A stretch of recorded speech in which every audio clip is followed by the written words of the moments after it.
Cordial saludo, apreciadas familias, jóvenes y niños.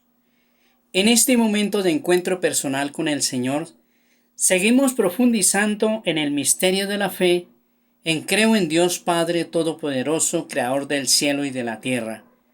Iniciemos en el nombre del Padre, del Hijo y del Espíritu Santo. Amén. ¿Qué consecuencias tiene creer en un solo Dios? Creer en Dios, el único, comporta conocer su grandeza y majestad, vivir en acción de gracias, confiar siempre en Él, incluso en la adversidad, reconocer la unidad y la verdadera dignidad de todos los hombres, creados a imagen de Dios, usar rectamente de las cosas creadas por Él. ¿Cuál es el misterio central de la fe y de la vida cristiana? El misterio central de la fe y de la vida cristiana es el misterio de la Santísima Trinidad. Los cristianos son bautizados en el nombre del Padre y del Hijo y del Espíritu Santo. ¿Puede la razón humana conocer por sí sola el misterio de la Santísima Trinidad?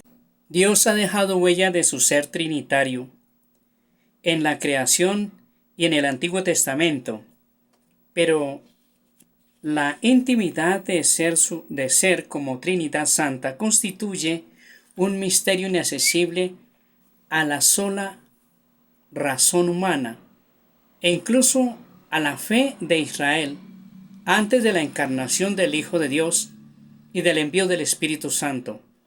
Este misterio ha sido revelado por Jesucristo y en la fuente de todos los demás misterios. ¿Qué nos revela Jesucristo acerca del misterio del Padre? Jesucristo nos revela que Dios es Padre, no solo en cuanto es creador del universo y del hombre, sino sobre todo porque engendra eternamente en su seno al Hijo, que es su Verbo encarnado, de su gloria y pronta de su sustancia. Hebreos capítulo 1 versículo 3. ¿Quién es el Espíritu Santo que Jesucristo nos ha revelado? El Espíritu Santo es la tercera persona de la Santísima Trinidad. Es Dios, uno e igual al Padre y al Hijo. Procede del Padre. Evangelio de San Juan capítulo 15 versículo 26, que es principio, sin principio y origen de toda vida trinitaria.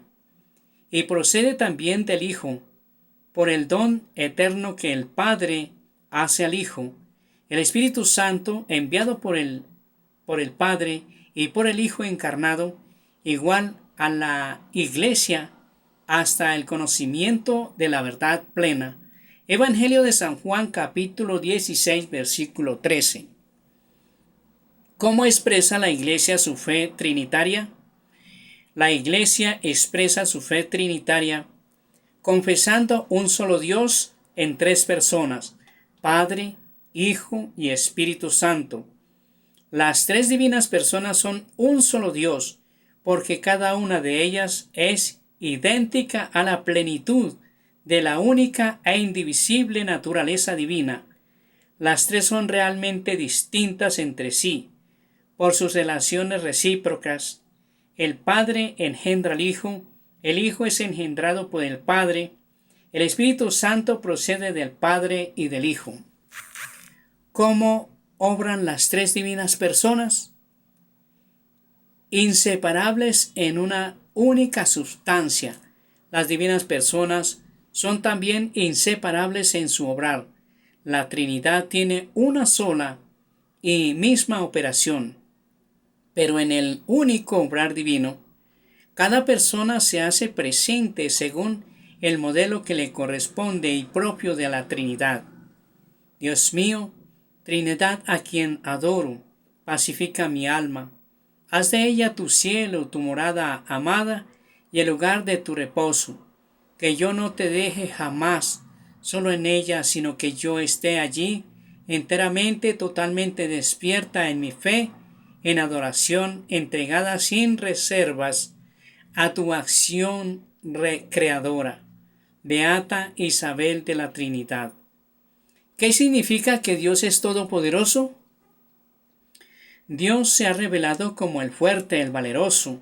Salmo 24, versículo 8. Aquel para quien nada es imposible. Evangelio de San Lucas capítulo 1, versículo 37. Su omnipotencia es universal, misteriosa, y se manifiesta en la creación del mundo, de la nada y del hombre por amor, pero sobre todo en la encarnación y en la resurrección de su Hijo, en el don de la adopción filial y el perdón de los pecados. Por eso la Iglesia en su oración se dirige a Dios Todopoderoso y Eterno.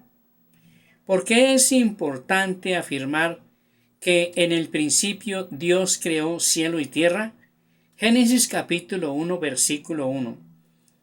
Es importante afirmar que en el principio Dios creó cielo y tierra porque la creación es el fundamento de todos los designios salvíficos de Dios. Manifiesta su amor omnipotente y lleno de sabiduría. Es el primer paso hacia la alianza del Dios único con su pueblo.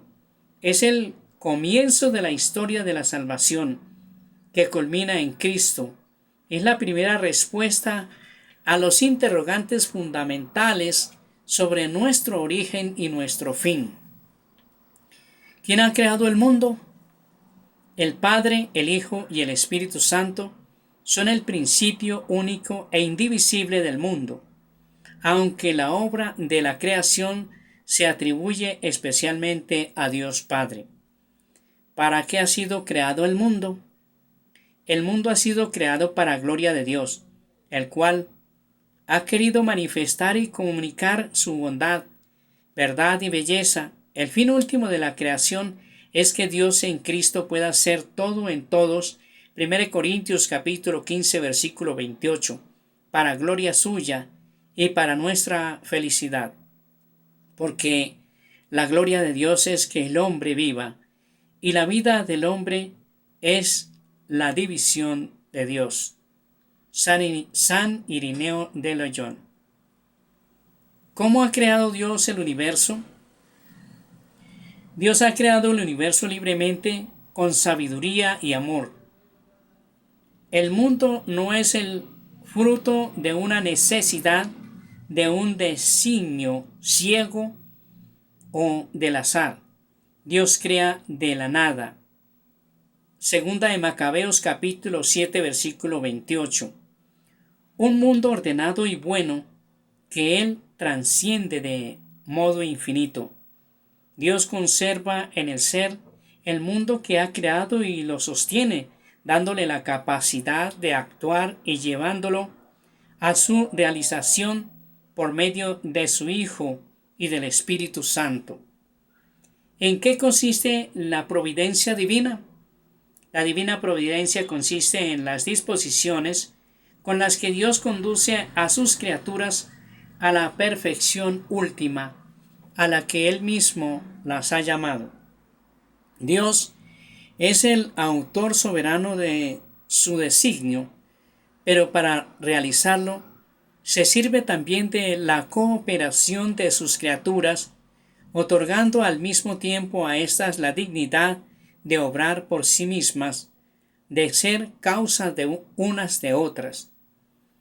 ¿Cómo colabora el hombre con la providencia divina? Dios otorga y pide al hombre, respetando su libertad, que colabore con la providencia mediante sus acciones y sus oraciones, pero también con sus sufrimientos, suscitando en el hombre el querer y el obrar según sus misericordiosos designios. Filipenses capítulo 2 versículo 13. Dios es todopoderoso y providente. ¿Por qué entonces existe el mal? Al interrogante tan doloroso como misterioso sobre la existencia del mal, solamente se puede dar respuesta desde el conjunto de la fe cristiana. Dios no es en ningún modo, ni directa ni indirectamente, la causa del mal.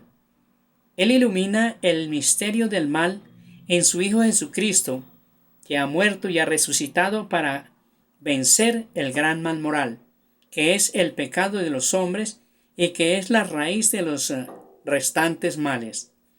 ¿Por qué Dios permite el mal? La fe nos da la certeza de que Dios no permitirá el mal si no hiciera salir del bien del mal mismo. Esto Dios lo ha realizado ya admirablemente con ocasión de la muerte y resurrección de Cristo, en efecto del mayor mal moral, la muerte de su Hijo. Dios ha sacado el mayor de los bienes, la glorificación de Cristo y nuestra redención. El Señor Dios Todopoderoso nos bendiga, nos guarde de todo mal y nos lleve a la vida eterna. En el nombre del Padre, del Hijo y del Espíritu Santo. Amén.